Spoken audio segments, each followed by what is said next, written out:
Hello everyone, welcome back to our channel UK News. We hope you are doing great. In this video, we will talk about top Tories fueled riots with divisive language on immigration, say party grandees. Tory grandees have accused senior figures in their own party of using divisive language that inflamed anger over immigration before the recent rioting, amid warnings that too many Conservatives have turned a blind eye to a shift to the right. The criticisms come as fears grow on the party's Liberal wing that the leadership election risks pulling the party further into populist policies designed to take on Reform UK. Meanwhile, Rishi Sunak, who remains Tory leader, was in the US last week and has not commented on the violence since last weekend, or on claims by ex-owner Elon Musk of two-tier policing and inevitable civil war in the UK. Some rioters held up signs emblazoned with "Stop the Boats," the slogan used by Sunak in the election campaign designed to show he was tackling illegal channel crossings. Robert Jenrick, one of the Tory leadership frontrunners, drew criticism for saying police should immediately arrest any protesters shouting Allahu Akbar, the Arabic phrase that means God is great. Jenrick, who stands by the comments, was immediately criticized by fellow leadership contender Mel Stride, who said this suggestion of wholesale criminalization of the words Allahu Akbar is unwise and insensitive. Grave concerns over the party's direction are now being made publicly by veteran figures on its Liberal wing. Timothy Kirkhope, a former immigration minister and a Tory peer, said he believed his party was now unrecognizable compared to when it entered into government following the 2010 general election. "And many in my party have turned a blind eye to this rightward shift." Lord Kirkhope said that a desire to become Reform light in the wake of the election campaign risked a further lurch. "As a former immigration minister, I know all too well the sensitivities surrounding issues of migration and refugees and the importance of language," he writes for The Observer. Some have found it politically expedient to conflate the issues of legal migration and asylum seekers. The current situation, with levels of social unrest not experienced in this country for a very long time, is deeply worrying.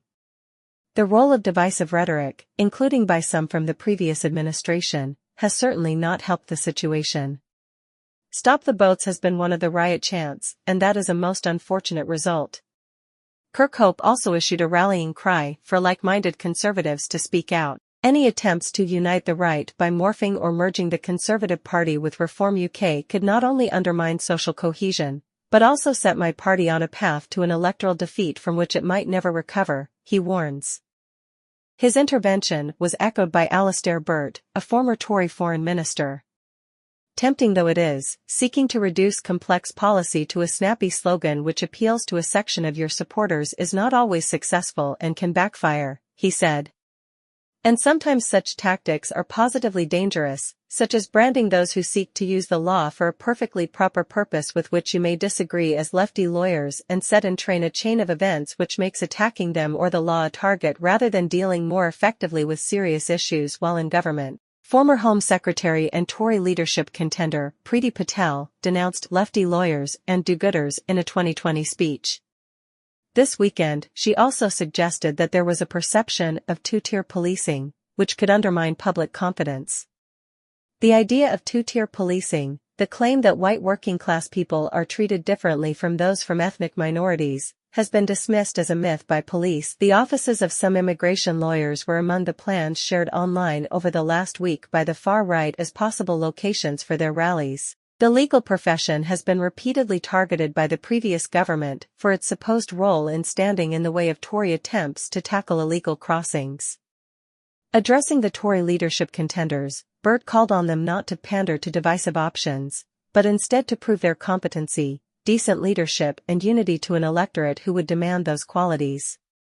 Stephen Hammond, another former minister and One Nation figure, who stepped down from Parliament at the last election, said there was a duty on politicians to take greater care in the language they chose. "Politicians are under a particular obligation to consider what they say and how they say it," he said.